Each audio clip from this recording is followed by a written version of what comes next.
Texas is number 19. That's down 4 spots in the coaches poll after they lost by a point to West Virginia. They probably shouldn't have fallen 4 spots. They lost by a point to West Virginia. I mean, look at teams 18 through 15. Would they lose by a point to West Virginia? Probably not. Texas is better than number 19 in the country.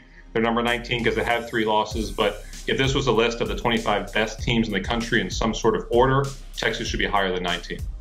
This poll is also pretty nice for the ACC. I know you have Clemson at number 2, as you'll see in a second, but look at numbers 13 and 14 on the list this week.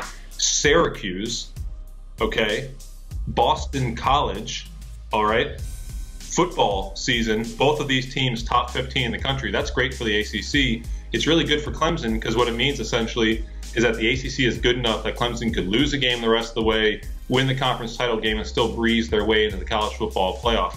ACC is a pretty good conference. They've been saying it for years. You're starting to see that on the field with the growth of teams like Syracuse and Boston College. Ohio State's not the 7th best team in college football because they won by 5 points against a 2-win team, Nebraska. Nebraska's a lot better maybe than their record indicates, but if you're number 7 in the country and you're Ohio State, you don't win by 5 points at home against a 2-7 football team. So they're still getting by on reputation. It's obvious if you have 2 eyes and have watched the game of football once or twice before Saturday that this is not a team that's going to win the national championship or probably even win the Big Ten. They're going to play themselves into position possibly to make the college football playoff. But Ohio State, I mean, number 7 in the country? No, they shouldn't be number 7.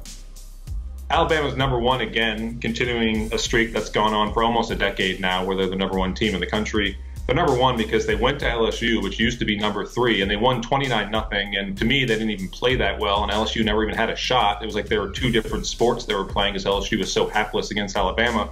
Alabama's number 1. I mean, they're number 1 by such a distance that they make Clemson look bad, almost. And that's quite a feat. That's pretty amazing, actually. As of right now, you have Clemson number 2, Alabama 1. I mean, just end the season, you know, and let's have them play right now because that's where we're headed.